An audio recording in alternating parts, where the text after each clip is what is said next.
I was born in Nicaragua, which is a small rural village in Nicaragua. My father was a physician there. He's a pediatrician, and he ran their small hospital that was there. Hospital, I call it, but it's like a clinic essentially. But basically born in Nicaragua, but we immigrated when we were 4. I don't remember because I was 4 years old, obviously, but it was quite an ordeal. It was me and my 2 brothers and my family. We immigrated all the way to initially Maryland, stayed there for a few very short years, and then the majority of my memories all come from Miami, Florida. So when people ask me where I'm from, definitely, my upbringing was in Miami. And Miami is just a very unique and interesting place to grow up. You have like an enormous melting pot of every Latino nationality you could ever imagine. So it's a very interesting place to grow up. I had friends who were Brazilian. I had a friend or 2 that were Mexican, but the majority were Cuban. So a large Cuban population down there, and just an influence of every ethnicity you can imagine.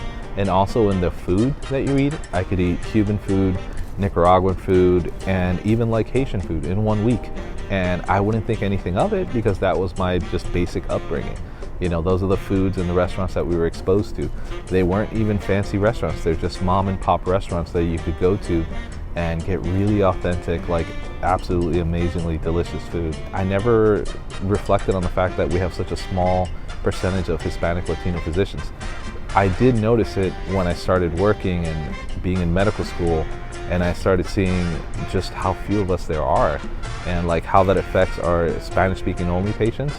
That became very real for me. So part of what I've tried to do as a faculty and even as a medical student is try to participate in programs that can help recruit more Latinos.